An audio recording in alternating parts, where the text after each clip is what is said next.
Welcome to Truth Radio. This is Kent Hovind and my son Eric. Hey, how you guys doing out there today? Doing great. I am anyway. How you doing? I'm doing pretty good. I've seen you in a while, son. I just flew in from Welcome somewhere. back. Where was I? Orlando.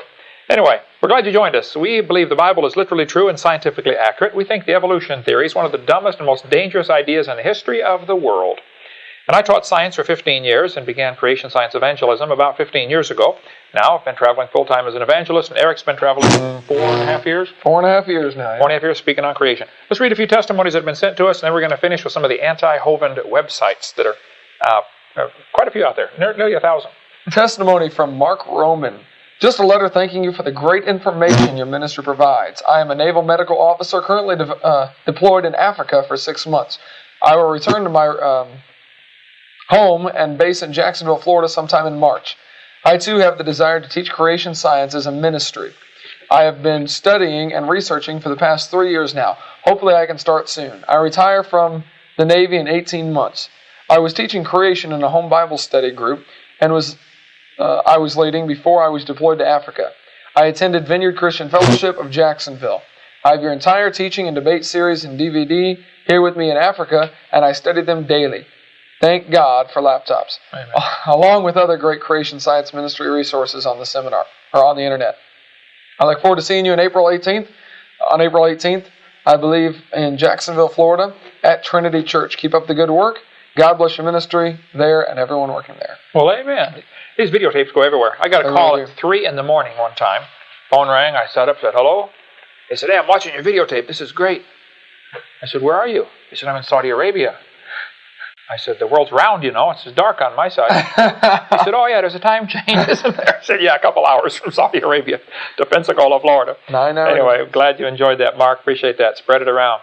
If you want to come visit our ministry this September 17, 18, 19, we're going to have a Southeast Creation Conference. And anybody's welcome to come, $50, and you get, for that, you get into all the sessions. You get an audio tape of every single session and a nice little binder we're going to give out to everybody who comes of all 18 sessions, even those that you can't get to because there'll be 3 going at the same time.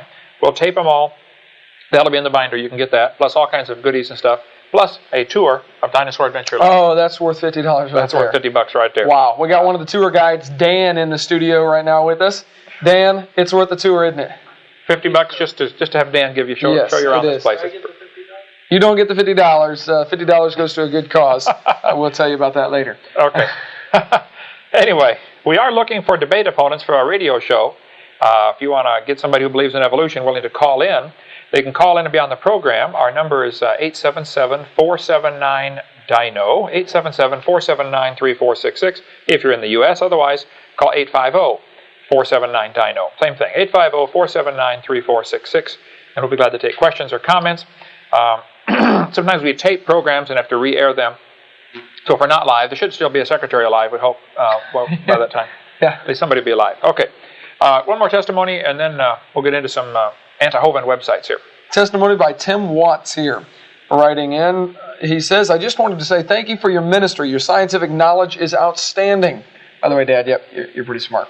Okay. My dad has been making a lot of tapes, and people are now seeing the light. The light of the world, that is. The church I attend, First Baptist Orange City, Florida, has a targeted discipleship ministry going on, and I'm trying to get your videos shown.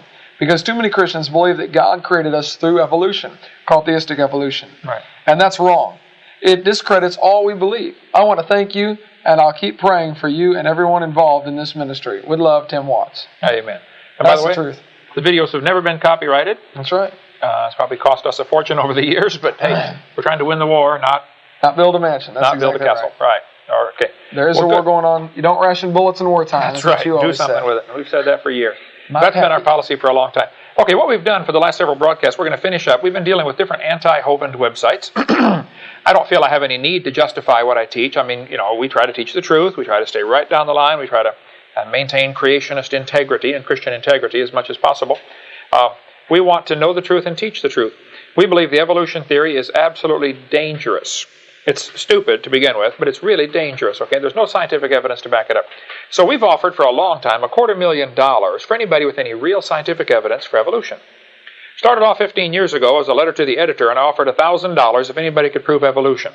A lawyer friend called me and said, hey, let's make it $10,000. I said, okay. So I wrote another letter and said, let's make it $10,000.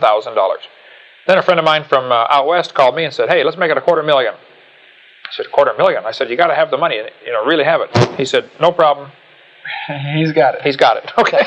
That's the pocket change. So he said, okay. So I said, man, we're great. So then after we ran a bunch of advertising, and said $250,000 for Proof Revolution, he called me and said, hey, let's make it $1 million. I said, we can make it $100 million. It wouldn't matter. There is no Proof Revolution. And I've already got all this stuff I printed up saying $250,000. So we'll keep it at $250,000. But just for you listeners, if you can prove evolution, we'll go ahead and give you the $1 million. 4 times normal. Just tonight. Tonight's special. Tonight's special. $1 million. You can prove evolution. So what's happened because of that, I've had over about 1,000 people now have developed websites just anti-Hovind. They don't like what I teach. They don't like something about me. I don't know. I'm the nicest guy I've ever met. But we went through Carl Marychurch's website, which was geocities.com/Kent Hovind, because when you type in on Google search, the first thing that comes up is mine, and the second thing comes up is Carl Marychurch's. That's the only reason we went through his.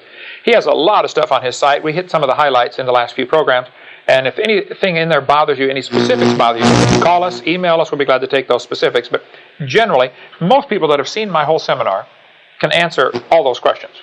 Yeah. It's silly stuff, okay? We're going to go to another one here now. This one is, I don't see a name on here. It just says me. I thought I saw a name earlier. I emailed somebody back and forth a long time ago.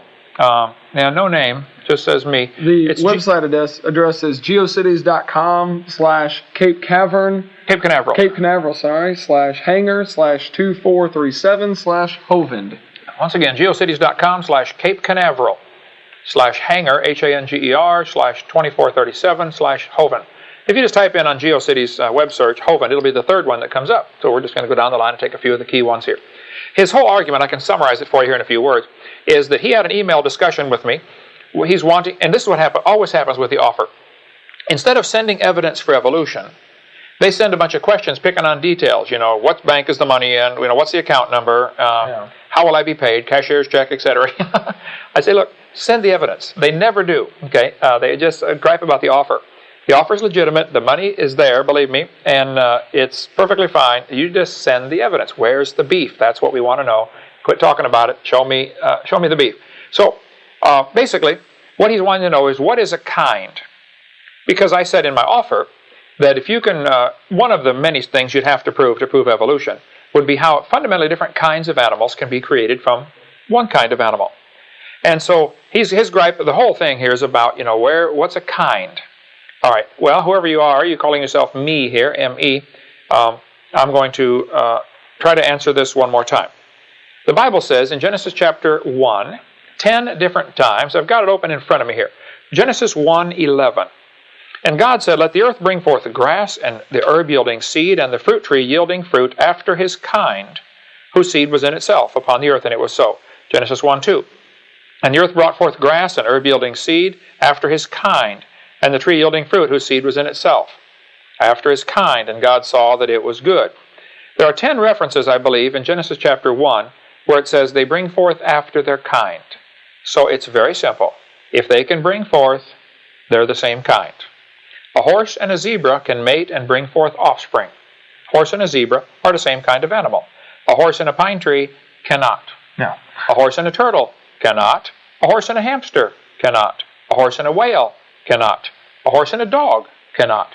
So I don't have to go through all of them, but I think generally a 5-year-old would tell you what are the same kind. I mean, if you put all the animals in the world in a big line, a 5-year-old could go through and pick out 99% of those that are the same kind and get it pretty close. If they're able to bring forth, they're the same kind. That's the Bible definition. So some of the border fringe ones might be a little tough to actually figure. Alaska rabbits and Florida rabbits can no longer interbreed. However, they can both breed with Minnesota rabbits. So they're still obviously the same kind. I think what's happened in the last 6,000 years, the kinds of animals have diversified to where you get some pretty bizarre varieties that may no longer be able to reproduce. So my definition of kind is, if they originally were able to reproduce, they're the same kind. Yeah, that would make sense. Today, if they may no longer be able to reproduce because of whatever variations that have happened, they're still the same kind. Now, Chihuahuas and Great Danes can still bring forth. They have a few mechanical problems, but they can still difficult there. They can still bring forth. Actually, they can. And so they're the same kind. A dog and a wolf and a coyote are the same kind of animal. And so that's the Bible definition. So this entire website asking for what is a kind, first place, you're missing the whole point. Okay, you're picking out a detail in the offer, you're missing the whole point, and you're trying to throw up a red herring.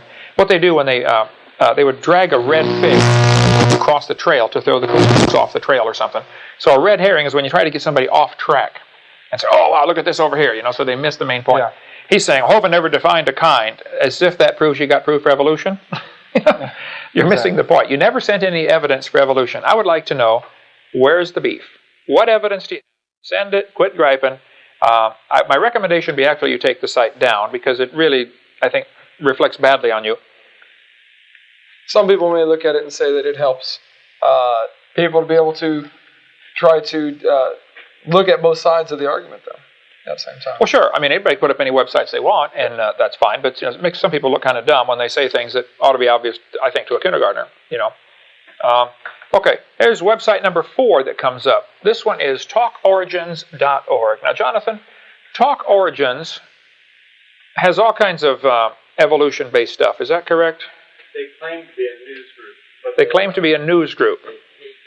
They hate Christians and they hate me on talkorigins.org/FAQ/Hovind. So here we go.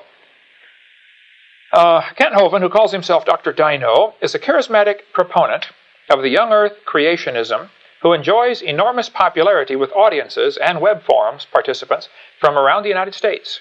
Well, thank you. They said something nice. Pretty nice. We're not very far into it, though. It's okay. He runs Creation Science Evangelism, and thank you for the link. By the way, nearly all of these guys link to us, which is good. Yeah. Appreciate that, guy. Yeah. Like people were saying about the disciples were saying, well, there's people out there preaching Jesus Christ, and they're not with us. He said, hey, Christ is preached, whether of envy or contention. So I think the truth gets out. Yeah. So I think, believe it or not, some of these anti-Hovind sites are doing more good for the creation cause and the cause of Christ than they realize.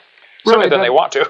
Certainly more good than they want. Simply looking at the arguments, it does not take a rocket scientist to figure out what's going on here and the truth, So, yeah, you're right. Well, I'm going to go through these, and if you spot any particular ones you think we ought to hit, let me know here. He's got a whole bunch of links here to all the other anti-Hovind websites. Of course, they all do that. They link to each other. Here's... he's got a link to arguments we think creationists should not use. We addressed that on the last program. I think I made my stand once. I don't think it's worth fighting with another Christian brother over this. And I think it's basically straining at gnats and swallowing camels in some cases here. Okay, second paragraph. How good are the young earth arguments? He goes through and lists some of the young earth arguments. You wanted to go through some of these, right, Eric? Well, just to show them. I mean, he goes through every single one that you offer. When you click on that link, talks about it only takes one proof: the shrinking sun, accumulation of cosmic dust. Okay, well, let's just go one at a time. Comments. Is it true that it only takes one proof to show that the Earth is not billions of years old? He says in his article there, he says, no, this is the erroneous detail that your silver bullet is gonna do the damage, do everybody in.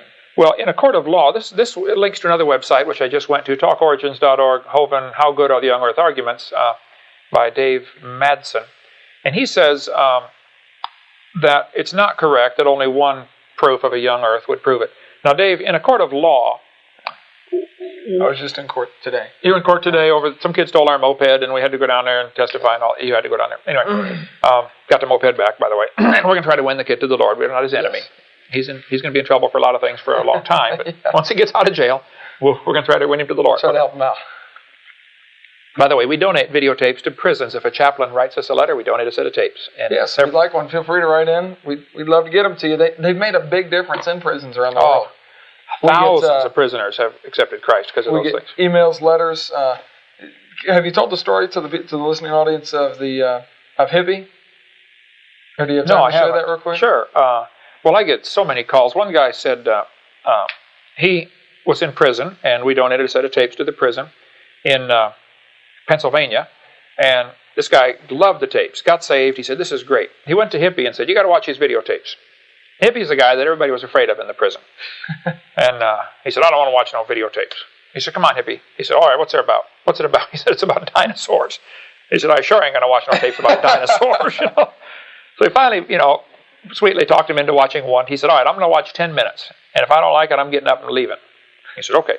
Hippie sat down and watched 5 hours of the video series and got saved. And then he said, everybody in prison ought to see these things. And if Hippie says everybody needs to see it? So for the next, I forget how long, everybody was watching tapes. They had over 20 former drug dealers saved in the prison while watching the video series. Dealing for Jesus now, amen. We've had some great results. So several people donate to our ministry to help us be able to do that, to give out videotapes to prisons. And if you can get involved, either send us chaplains' names or have the chaplain send us a letter, or send us some money so we can donate it to prison. We'll be glad to do that. We want to get the gospel out. I figure I'll be there someday anyway, so might as well. Anyway, so Metzen is saying it's not just one young earth proof, and I'm saying, Dave, you're wrong, okay? If a guy is in court and accused of a crime, and he's got one foolproof alibi, he's innocent. If they've got all kinds of evidence that he's guilty, but he can prove he was 80 miles away, I'm sorry, he's out. He's off the hook.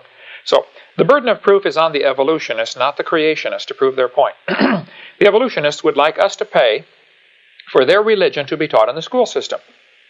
Well, then it's up to you to prove your religion is correct. If you believe you came from a rock 4.6 billion years ago, prove it. If you can't prove it, then quit teaching it like part of science. They'll say, well, we haven't got all the evidence in yet. Okay, well, until you do, take it out of the books. Until you can prove it, it's got no business deserving the status of science. Okay, it's not a science, it's a religion. I think a dumb one at that. But hey, it's okay to have a dumb religion. If you want to believe Grandpa swung from his tail, that's fine. You go ahead and believe that. So he's wrong. Dave's wrong. It does only take one proof of a young earth, number one. Secondly, I think there are many more than one proof of a young earth. I think there's lots of evidences. Okay, the shrinking sun is his argument. He goes through this big, long diatribe about the shrinking sun, goes through all this stuff about the sun going through cycles and things like that. Well, let me just summarize this and say, the sun is burning. The sun is burning an enormous amount of fuel. It's losing 5 million tons a second. Now, what has happened, some creationists have taken this argument, I think, to a false extreme. They've said, well, the observed measured rate of the sun shrinking was about 5 feet an hour over a 100-year span. And so they said, okay, if you extrapolate 5 feet an hour back in time, and then they pick a number, and they'll say, X number of million years ago, the sun was touching the earth. As soon as you pick any number, it doesn't matter. Right away, the evolutionists jump on the number and miss the whole point. Mm-hmm. They purposely, I think, miss the entire point. The sun is shrinking. It's burning. It's Bottom using line fuel. is, it is doing that. It is doing that. There's no argument. And if they want to say, well, it used to be, it's gaining fuel from somewhere, I'd like to have a mechanism for how it can do that. I mean, the sun is losing energy. It's losing mass. It's burning up its fuel supply. Okay. He gives an example in the article about the tides. We could observe the tides going out and conclude that he's saying that's what we're doing with the shrinking sun. Right. We're seeing the tide go out and extrapolating just that 6 hours back and saying, a few weeks ago there was no water here on Earth. Yeah, and using the tide as an example compared to the sun is stupid, Dave. You ought to take this one out of your website, okay? Everybody knows the tide goes up and down. We don't have any way of adding to the sun. We know the tide's going to come back in because it's caused by the Earth turning under the moon. So it's not correct to say this. This is a false analogy here. And what you've done, what a lot of students did when I taught school, you've given a long answer to make it look like you said something. Okay, I taught school, and always some kid, the less they know, the more they talk about it, And that's the case here with this one. Got about 1 minute and 10 seconds left here. Till the break. Okay, so the sun is burning. Now, he says, Hovind proof number one is that it limits the sun-earth relationship to less than 5 million years. Now, Dave, that may be something that I said years ago because I got that from some other site. I have stopped saying that probably, many years ago. Okay, what I say is it can't be billions of years old. This is an example of where if somebody says, 5 million years ago the sun would have been big enough it would cook the earth, which may be true, I don't know. But either way, they're going to pick on the number and miss the concept. Yeah. They don't get it. The sun's burning, it's losing fuel. As it loses mass, the sun loses its gravitational pull on the earth. So you can't say the sun-earth system has been going for billions of years. Walt Brown has a great article on his website about that, creationscience.com, he says 1.2 billion years is the max. No, that was for the moon. That was for the moon. Either way, if you pick a number, they're going to strain at that, but you can't do that. It can't be 4.6 billion years old. You can't have the sun burning up its fuel and have Venus and Mercury in between us and the sun and say it's been going on for a long time. All right. We'll come back to a couple more proofs here in just a second. Right after the break. Stay with us, folks. Go to drdino.com. Okay. Starting second segment in 3, 2. Welcome back to the Creation Science Hour. Eric's running a couple errands for us here, but if you'd like to tune in and be on the program, tell your friends to call in. They can call in and join us live, or they can AOL Instant Message us. Just go to Dr. Dino Live, and you can AOL Instant Message us, or go to our website, drdino.com, and then from drdino.com, you go to the Creation Science Hour link, and then to the AOL Instant Message. Or you can email us questions. We got a whole pile of email questions. If we get time, we'll get to those.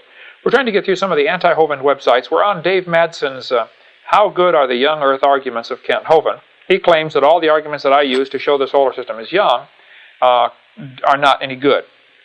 So, Dave, here's my answer, and I'll be glad to debate you anytime publicly in front of any university, if you'd like to do that. I come to California quite a bit, where you're stationed out there. Is Dave Madsen, does he head up some kind of atheist talk group or something? Or he's he heads up Talk Origins? He's one of the larger contributors. Larger contributors to Talk Origins. Okay. He says that the sun's shrinking. That I mentioned that the sun is shrinking. By the way, I haven't used that argument for years, but he's got it on his website. The sun is shrinking, by the way. But the sun is burning an enormous amount of fuel, and it's losing 5 million tons a second. That is pretty well known. The argument for 5 feet per hour is extrapolated after 100 years of observations. And one of his arguments in here about the 5 feet per hour, he says this was based on Halley's solar eclipse back in the 1700s. And he says it may indicate that it's not actually shrinking. Well, Dave, you have to understand the sun, and the Earth goes around the sun in an oval shape. And sometimes it's closer, sometimes it's farther away, called perihelion and aphelion.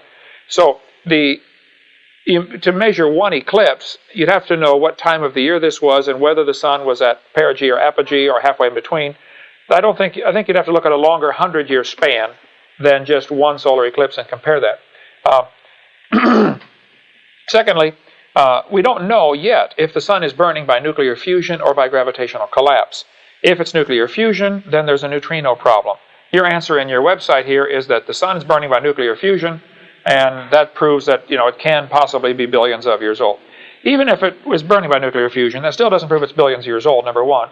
And number two, you have a real serious neutrino problem, which I think many folks have done studies on that, and it's a real mystery. Where are the missing neutrinos? Okay, I'm on Eric. Second, young Earth proof. Number 2. Okay. Hey, also about the shrinking sun. Moon and sun. There we go. About the shrinking sun. We do mention that on our videotape number 7 currently. Right. And we explain the two different arguments and everything, though, at the same time. Right, that's true. It's no longer as one of the part 1 proofs of a young Earth, but right. I think it still is a legitimate argument that, and by the way, look at this from a bigger picture. Proving the Earth is billions of years old is only the first obstacle the evolutionist has to overcome. He's got a long ways to go. I don't think they can pass the first hurdle. But if they think the Earth is billions of years old, that still it doesn't help their theory at all. It doesn't prove that life evolved from non-life. It doesn't prove any of the 6 types of evolution for sure. Right. That's just the first obstacle. They have to have billions of years to hide their fairy tale in. Long ago and far away. Yep. That's how you hide any fairy tale. Okay. His second one is the moon dust accumulates. And it said I mentioned in my seminar, the moon dust would be much deeper if the moon were billions of years old. And that is exactly correct. This is one that I do not use in my seminar, have not for years, other than bringing it up if it comes up in Q&A. I have it, I give some historical quotes. For instance, in 1955, in the monthly notices of the Royal Astronomical Society of London, volume 115, page 585 through 604, Littleton, the famous astronomer, said, Littleton felt the X-rays and UV light striking exposed moon rocks, quote, could, during the age of the moon, be sufficient to form a layer over it several miles deep. And that's found in more than just this one book. In many places, they're quoted as saying, there is going to be a lot of dust on the moon. Well, in 1959, Isaac Asimov said, I quote, I get a picture, therefore, of the first spaceship picking out a nice level place for landing purposes, coming in slowly downward tail first and sinking majestically out of sight. So in 1959, they thought it would be a problem to land on the moon. Now, Madsen says on his website that the Ranger and Surveyor programs basically determined there was not a dust problem. Okay, I agree. I agree there was no dust problem. But how does that reflect on our argument that says this proves the moon is not billions of years old. Exactly. You're stating my point, I think, Dave. Yeah. You need to look that over again. Look, there isn't any dust there. See? Okay. That's what we're saying there, buddy. He gives a couple of quotes here. One from a lunar surface conference held in April, late in '63, on the lunar surface layer. McCracken in Dublin state, the lunar surface layer, thus formed, would therefore consist of a mixture of lunar material and interplanetary material, primarily of cometary origin, from 10 centimeters to 1 meter thick. The low value for the accretion rate for the small particles is not adequate to produce large-scale dust erosion or to form deep layers of dust on the moon, for the flux has probably remained fairly consistent during the past several billion years. Okay, well, these guys can certainly think it probably could have remained consistent for billions of years if they want, but that's just guesswork, okay? This was 1963, again, before they went to the moon. Now, you need to understand, if the moon, the moon dust problem, I think is still a valid argument, though I think creationists should use that with some caution. It's not a proof, it's just a good argument. It's logical to assume that space dust would gradually be vacuumed up by all the planets going around. The sun is going to pull in, or the planets are going to pull in the larger particles of dust by their gravitational pull. Right. And the smaller ones are going to be driven out by the Poynting-Robertson effect mentioned in Walt Brown's book, Creation Science, or In the Beginning, by Walt Brown, which we sell on our website, or you can go to his website, creationscience.com, and get it. Do you know off the top of your head what that effect is? Why would those be? The Poynting-Robertson effect is the solar wind, the light pressure. You've seen those little glass balls with the little veins in there. One side's black, one's white, and you just shine a light on it, it starts spinning. Right. The light itself has a pressure, and that's going to drive the real tiny particles out away from the sun. The bigger particles would be attracted. Right. They're too small to have a gravitational pull, actually. But so the point is, as time progresses, there's less dust. So if they go up there in the 60s or 50s or 60s and measure the dust, or if they even measure it on Earth, dust accumulation, all of the measurements are taken in the last 50 years. It would be expected that there would be less dust then than there was 1,000 years ago or 2,000 years ago. So the accumulation rate that we're observing today is still enough to make it a problem. Walt Brown has a good section on his, he talked to, I got the article right here. Walt Brown says, in 1981, I had a conversation with Dr. Herbert Zook, Z-O-O-K, of the United States National Aeronautics and Space Administration, NASA. He had been intimately involved in estimating the thickness of the dust layer on the moon before the first Apollo moon landing. He also helped analyze the lunar material brought back from the moon. Of the many interesting things he told me and sent me by mail, one is critical in answering the above question, talking about the moon dust thickness. NASA did not realize until the moon dust and rocks were analyzed that only 1 part in 67, or 1.5% of the debris on the moon, came from outer space. The rest was pulverized moon rock.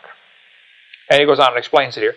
Basically, if a piece of rock comes in and hits the moon, there's no atmosphere to slow it down. It's going to hit the moon like a bullet and blow up a cloud of dust. It's going to resettle. So 1.5% of the debris on the moon is actually space dust. The rest is regurgitated or pulverized lunar material. So this compounds the problem for the evolutionist. They now have to really scramble to say, why was there only, 1/2 of an inch of dust on the moon?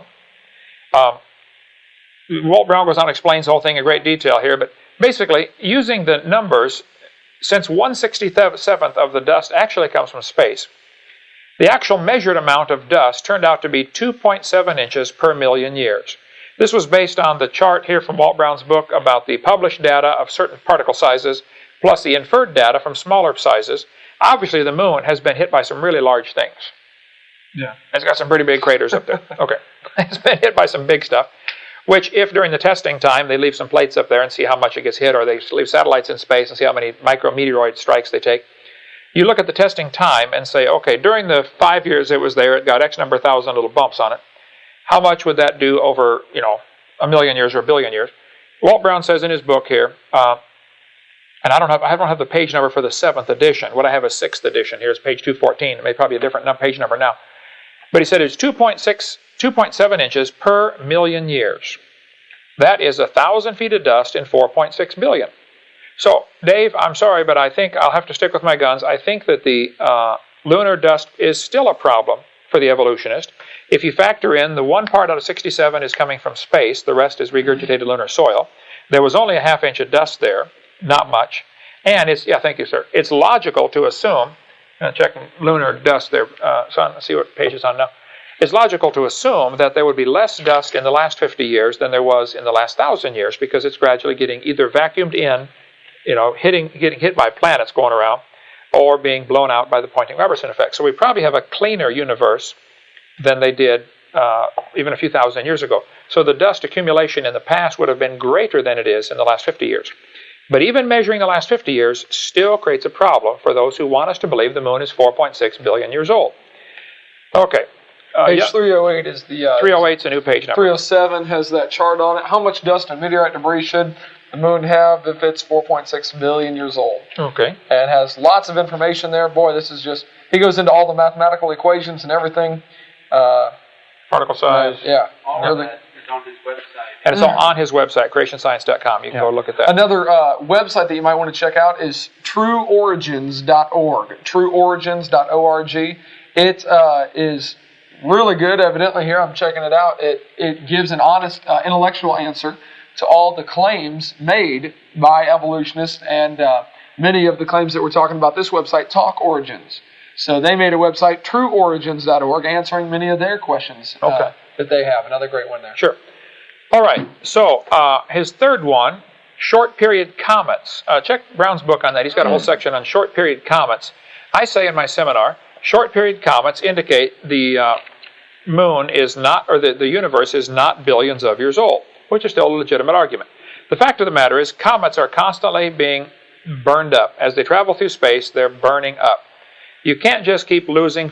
Pretty soon it's gone, is what I say in my seminar. So, again, Littleton said in The Mysteries of the Solar System, Oxford, England, Clarendon Press, 1968, page 110, that short period comets have a life expectancy of less than 10,000 years. So the question is obviously, why do we still have comets? They should all be gone. Madsen basically says in his website that the reason we still have comets is because new ones are coming in from the Oort cloud. Well, there is absolutely no proof of the Oort cloud. If you want to believe there's an Oort cloud, that's fine. Here is a quote recently by While you're looking for that, Carl Sagan. Carl Sagan. Carl Sagan and Anne D-R-U-Y-A-N, Druyan, on a book called Comet, 1997. Page 210. Page 148, 210. I have two page numbers. I wonder which one of those. We'll look it up. He says, and I quote, "Many scientific papers are written each year about the Oort cloud, its properties, its origin, its evolution, yet there is not a shred of direct observational evidence for its existence." And there really isn't. They put the Oort cloud at a distance of 50,000 astronomical units. Right. How far away is that? Well, distance from the sun to the Earth is 1 astronomical unit, 93 million miles. Right. Now to Pluto, it's 39, right? 39.44 average. Okay. Okay. It's impossible to see Pluto without a really good telescope. Okay. You certainly aren't going to see an Oort cloud 50,000 astronomical units away. So if you want to believe there's an Oort cloud out there, you just go ahead and believe anything you want. Okay? You're never going to see it, though. But it's no longer science, okay? It's now a religion. And actually, the article by Raymond Littleton called The Non-Existence of the Oort Cloud, of the Oort Cometary Shell, in Astrophysics and Space Science Magazine, Volume 31, December 1974, page 385 to 401. He said there is no Oort cloud. There certainly is no observational evidence for it. So here's basically the argument. Comets are flying around through space. They're burning up. Right. They only last 10,000 years. The question is, why do we still have them? The evolutionist answer is, there's a mystical place out there where new ones are coming in to replenish the supply, which still obviously does not answer the question of where did they come from to fill the cloud. It doesn't. Right. Who filled the cloud? Eventually the cloud's going to run out of material. Who's sending them here? And who's sending them here? Right. They'll say, well, a star passes by and, perturbs the gravitational perturbance, and bumps them and nudges them. Come on, guys, get down there and burn up in the earth. Yeah, I don't want to go this time. It's George's turn. I don't want to go burn up. So the young Earth argument of the Oort cloud is still very legitimate. And he's got a long answer about all this stuff. Walt Brown's book in the beginning, by the way, page 33, as well as a bunch of other pages. He talks about the comets and quite a few references here. But page 33 is where it does say where he references that they cannot be more than 10,000 years old. Okay. Great one. For more information, he refers to another book, The Origin of Comets, page 188 through 217. That's what I like about Dr. Brown's work. It's so thoroughly documented, but just from a logical perspective, the whole idea of comets burning up, Dave, is the opposite of evolution. You've got to have an answer for how something forms. All we see is stars are blowing up, sun is burning out, comets are burning up. Where's the formation of things? Where's this? Everything is winding down. It's not getting better. So the idea that things can get better is simply fairy tale stuff. If you want to believe that, you just go ahead and believe it. Okay, young Earth proof number 4, there are no fossil meteorites in the geologic column. It's been years since I used that one. I don't recall where. I think it maybe still be in our seminar notebook. As far as fossil meteorites, a lot of meteorites have been found. If the layers of the Earth are different ages, it's logical that meteors would hit and then get covered up by more sediment. Right. The fact is there are very few, if any, meteorites found buried in the geologic column. So the question would be, why not? There ought to be millions of them. By his thinking, the Earth is billions of years old. Each layer sat there for millions of years waiting for the next one, which of course brings up the obvious question, where's this material coming from? You keep adding to the Earth to get this mile-thick geologic column. Where's all this dirt coming from? It has to come from somewhere. He talks about, he gives a whole list of places where he says craters have been found in different rock layers. Is that what I'm reading right? Yeah. Yeah. Location of craters. So many million years ago, how many millions of years ago they were. And you'll notice it just happens to go right along with the geologic column, and if there's a meteor in that layer, then that proves that it's this old, is what he's saying. Okay, now let's take just one. I'm just going to pick one out of the clear blue sky. I've not seen your list before, Dave. Here's one that says it's 300 million years old, found in Serpent Mound, Ohio, from the Carboniferous era. How do you know the Carboniferous era is 300 million years old? All that he knows. I know how they think they know. How do they think they know how old the layer is? Probably based on what they find in it. Because coal is found in it. They've already got this theory that coal formed 200 million years ago, 250 or 300 million years ago. Therefore, the layers are dated by the fossils, and the fossils are dated by the layers. So if you find coal, the coal is 250 million years old because the carbon. Right. So therefore, since there's a hole in the coal, it must be 300 million year old meteor strike. Therefore, that proves there are fossil meteorites. Real stretch there, Dave. Okay, we got to take a break in about 20 seconds. We'll come back and take a few more of the young Earth proofs. But if you want to get on our website, drdino.com, you can get our video series, Creation Science series on drdino.com. You can still get it in time for Christmas if you call quick. Today's date is, whatever it is, December 15th or 16th or something in there. I just got off an airplane. I'm a little behind schedule. But if you can get on our website, go order our materials, great Christmas present for a friend, get somebody saved. So go to drdino.com and take a look at our stuff. If you have any questions or comments, you can email us, drdino.live, and we'll get to your questions as quick as we can. Thank you. All right, folks, welcome back to the final segment of Creation Science Hour. This is Kent Hovind in Pensacola, Florida, and my son Eric. Hello. And we're dealing with some of the anti-Hovind websites. Since you got to carry on the Hovind name here, son. Yeah. That's fine.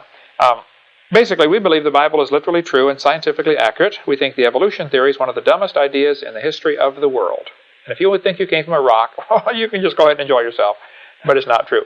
We're answering some of the anti-Hovind websites. This could go for years, okay? We're not going to answer them all, believe me. We're just going to do a few more here and then drop it. So if any of the things on the internet bother you, if you give us a chance to defend me, give me a chance to defend myself, I'll call in. Be glad to talk with you. You can call 850-479-DINO, 850-479-3466, or you can AOL instant message us, and we'll do it right on the radio program, 5 to 6 Central Time, every day on truthradio.com, every weekday. We're now talking about talkorigins.org /FAQS, frequently asked questions, /Hovind, that's me, /howgood-yay from Dave Madsen. And I'm just going to do a couple more of Dave's arguments here, because his gripe was I haven't answered him in all these years. His website's been up. Well, first place, I don't think many people care, Dave, or even know about your website, so I'm probably giving you more publicity now than you've ever gotten. But the fact is, it doesn't matter what you think in a broad sense. What does God say is all that matters. And God says He made the earth in 6 days about 6,000 years ago. And His opinion means a lot more to me than you or anybody else out there. So there is, Jonathan says there's a long dissertation on trueorigins.org. answering the talkorigins.org website. So those guys can argue back and forth. I don't go visit any of the sites. This is the first time I've seen some of this material. I speak 800 times a year. I just got off the plane. I leave at 4:30 tomorrow morning to fly to Naples, Florida. I've had 212 flights this year. I don't have time. I simply don't have time. I got a granddaughter I'd rather go see, right? Yeah, Amen. Okay. Okay, and one more coming. When? Yeah, May 2nd's the due date. Angelina Marie, we believe, is the name. We'll see what happens with that. It's too long of a name. You got to get a shorter one. Okay. They're going to call her Angie. You know that, right? Angel. Angel? Angel. Always up in there harping about something? Yeah. Yeah, you got to watch that name. Okay. Okay. Here's Dave Madsen's Young Earth proof number 5. The moon is receding a few inches a year. Less than 1 million years ago, the moon would have been so close that tides would have drowned everyone twice a day. Less than 2 or 3 million years ago, the moon would have been inside Roche's limit and thus destroyed. Okay, Dave, you have a legitimate point here. I was wrong to set those numbers. The numbers are not correct, okay? I accept your criticism. I've changed that years ago. This was 1992 debate I did with Dr. Hiltman. It's one of those debate situations where things are flying real fast and I should not have given those numbers. The concept, though, is correct. The moon is receding. We are losing the moon. That means it used to be closer. Yeah. If you bring the moon in closer, eventually you create a problem. Walt Brown's done all the math on this, and he's a Air Force retired colonel from the Air Force, PhD in physics, taught physics at the Air Force Academy. He puts a limit on it as well. He says 1.2 billion years. 1.2 billion. Now, I don't know what the number is, but again, no matter what number you throw out, they're going to miss the point. Yeah. The moon is getting farther away from the Earth. What does that mean? It used to be closer. If That's what we at Dinosaur Adventureland call a bad thing. Right. If the moon were, is that right, Dan? Almost. What do you call it? It's a bad thing. Oh, around here we like to refer to that. We like to refer to as a bad thing. Okay, thank you, Dan. Normally we can only drown once a day. Yeah. A couple billion years so, that wouldn't have been good. Dave, you're right from my 12-year-old quote here that I said a million years ago it would have been a problem. You're right, that's not correct. It would not have been 1 million years ago. However, you're missing the point. Yeah. It would have been a problem. Now, if we go back in time far enough, the moon actually, literally, would have been skimming the surface of the Earth, wouldn't it? Well, way before that, it would break up. Okay. Yeah. But if it did get that close, that would explain what happened to the dinosaurs, right? The tall ones. The tall ones. What happened to them? They got mooned. Yeah, they did. I love that one. Okay, so I think this is an example of how they strain at a gnat and swallow a camel. They pick on a figure and totally miss the point. And he goes on to talking about the recession rate of the moon, and how do we know this recession rate has been consistent? Oh, no, Dave, that's an excellent point. I'm sure that we don't know. I think there are physical science things that would tell us, how it would behave just by gravitational attraction, which Walt Brown goes through in his book there. However, you do the opposite, though. You want your cake and eat it too. You're saying we can't extrapolate, the moon is leaving, so we can't extrapolate this back in time. But yet you do want to extrapolate back in time for carbon dating, potassium argon dating, rubidium strontium dating. You do the very same thing. So, we have to be a little consistent here. The debate with Hiltman in 1992, 14 years ago, was indeed, I should not have said that. And I've never said it, I haven't said it for probably 12 years, okay, since then. It does put a time limit, though. And I appreciate it. Iron sharpeneth iron, and critics can be a good friend. And I've appreciated good criticism over the years, and I've corrected things in my seminar. I corrected this one a long time ago. My suggestion is, since I'm no longer using it, you take this off your website. Or you update your website with a more modern quote when I say, the Earth-Moon system cannot be billions of years old. Refute that one, please, Dave. I'd like to see that. Okay. Young Earth proof number 6. The moon contains considerable quantities of U-236 and TH. What's that stand for? Thorium? Okay. 230. I'm glad Dad knows. That's something I learned very quickly in life, is that Daddy knows everything. That's right. Anyway, he goes on to say, both of which are short-lived isotopes that would have expired long ago if the moon were 4.5 billion years old. Okay, this is only something mentioned in my seminar notebook. This is not something used in my seminar. This is a quote that I got, and I think I referenced Walt Brown's book and a couple of other creation scientists that have used this quote. And he goes through, uranium slowly decays to lead. As it decays, it goes through numerous stages, one of which is thorium. And these are short-lived isotopes. There should not be any left. You can read the argument in our seminar notebook for yourself. We're going to run out of time here with our 12 minutes. Let's just take a couple more quick ones here, and we'll have to call it a day for that one. I get to go be Grandpa. Is that right? Is she coming over? Yes, she is. Amen. Okay. It's a deal. Let's see. Young Earth proof number 7. Space dust would be vacuumed out of the solar system if the Poynting-Robertson effect is in a few thousand years. Since that's not the case, the Earth is very young. This, again, is from... I could look in my seminar notebook. It's not something I use every day in my seminar, so I don't recall where I got this from. The concept, though, is what I want you to try to get. The dust in space would gradually be vacuumed in or hit by planets. It would be absorbed by the gravitational pulls of planets or moons as they go around. There are 9 planets and nearly 100 moons now that have been discovered. Or the Poynting-Robertson effect would drive them out. What we were talking about earlier, small diameter stuff would be pushed out. This is from... I believe Walt Brown's book, where he talks about the Poynting-Robertson effect. So I'd have to defer you to Walt Brown to defend that. I was simply repeating his argument, which to me sounded very valid when I read through the whole thing. Young Earth proof number 8. At the rate many star clusters are expanding, they could not have been traveling for more than a few thousand years. Dave, I'll have to say you're probably right that I should not use the few thousand years, and I haven't used that in 10 years probably. It does put a time limit, though. The fact is, star clusters are expanding. Now, when it comes to star formation, the evolutionists have a real serious problem. We don't have a clue how one star could form. All we see are stars are blowing up, stars are burning out, the universe is winding down. We see a star blow up about every 25 to 30 years. Only less than 300 supernova rings have been discovered so far. So the question would be, this would indicate only 8 or 10,000 years worth of, 6 to 10,000 years worth of formation for supernovas. Why aren't there more? Would be the obvious question I would ask. Yeah, we should see lots of them. Yeah, what do you cover in your seminar on that one?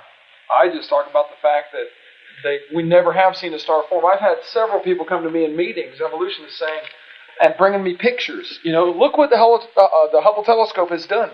This right here is a picture of a star forming. What do you do? Hang on. Can a picture show a star forming? No. It would show either a star or a bright spot. It would show something, but it can't show it form, can it? No.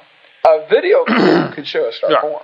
So if you see a spot getting brighter, suppose you take a series of pictures night after night, and you notice a spot is getting brighter. What does that prove? That proves that the spot is getting brighter. That's exactly correct. It doesn't prove a star is forming. There could be dust is clearing, and there's a star behind it. Plus, there are Boyle's gas laws, which prevent this from happening.